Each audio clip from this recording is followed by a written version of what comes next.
Voilà, mes amis, je remercie Laurence de Villebon pour les vœux de marche qu'elle vient d'adresser au diocèse. Donc Laurence l'a dit, elle est nouvellement responsable du service diocésain des pèlerinages. Elle est également très engagée à l'hospitalité landaise et avec la communication, de sorte que sans doute beaucoup d'entre vous se sont certainement retrouvés dans ses paroles.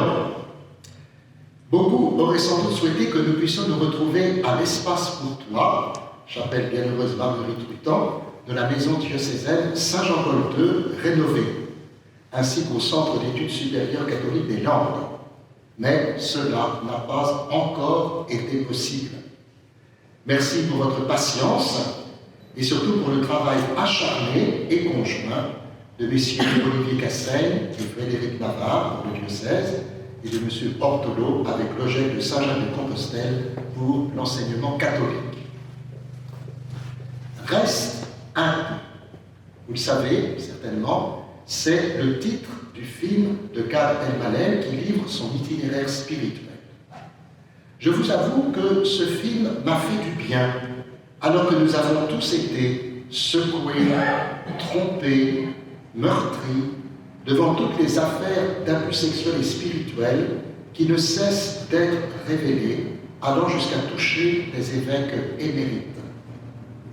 Je vous invite donc à rester un peu après cette célébration pour nous remémorer quelques instants de la vie de l'année qui vient de s'écouler et pour regarder en face ce qui pourra nous être donné à vivre en 2023. Je ne peux commencer cet échange de vœux sans rappeler qu'hier, toute l'Église rendait grâce, non seulement pour le pontificat de Benoît XVI, mais aussi pour tout son travail d'immense théologien. Je voudrais ensuite saluer la présence de celles qui participent pour la première fois à ces vœux, du fait de leur travail ou de leur mission. Elisabeth de Castro, qui a pris le relais d'Isabelle Vidal, aussi bien à la bibliothèque qu'à l'intendance de la maison de l'évêque.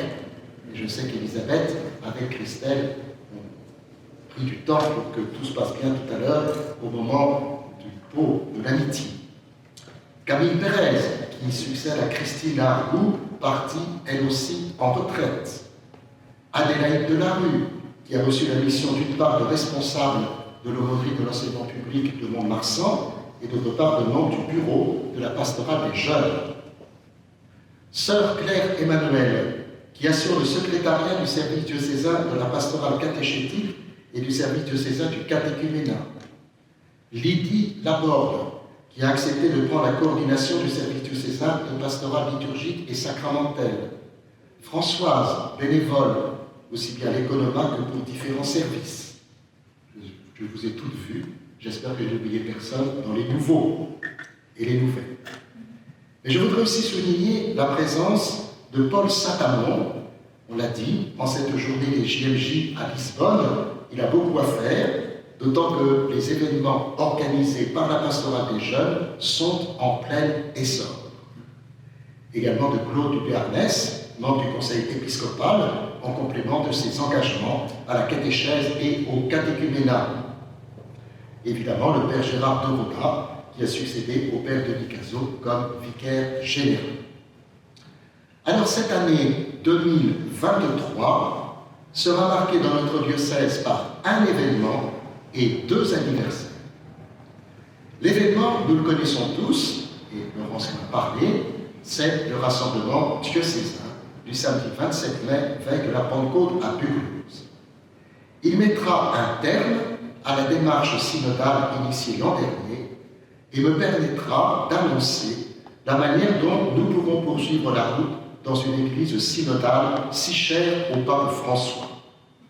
Je tiens à remercier M. Arnaud Lacouin, je ne l'ai pas vu, mais je vois qu'il est son épouse, qui a accepté de prendre la responsabilité de l'organisation de cette journée avec le vicaire général et toute une équipe. L'équipe actuelle synodale pourra ainsi poursuivre son travail sereinement jusqu'à la Pentecôte. Le premier anniversaire, nous n'avons sûrement pas bien conscience.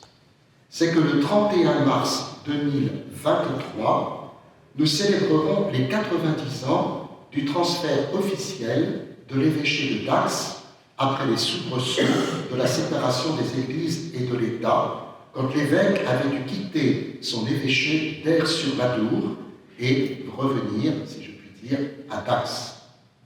Nous avons maintenant à Francis planté des bâtiments pratiques dans un cadre de travail serein et de rencontre.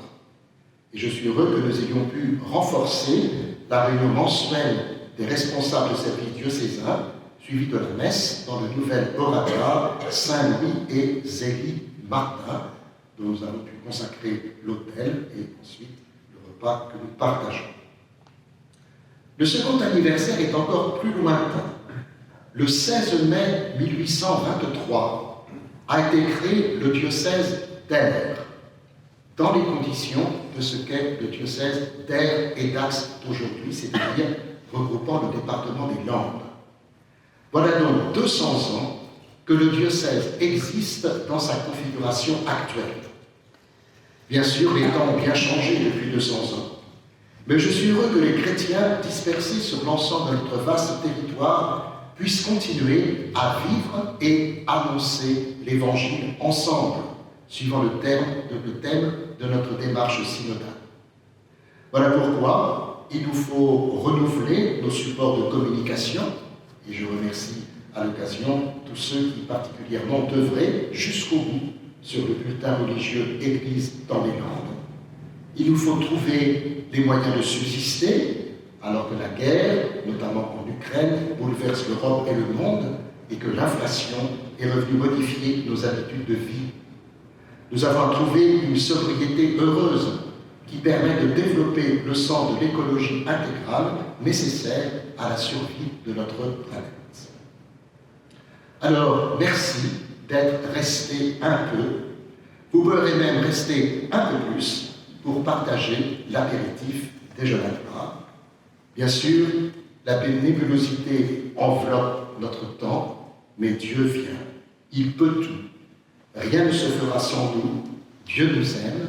Il y aura des lendemains. Alors, chers amis, bonne et sainte année 2023. Merci.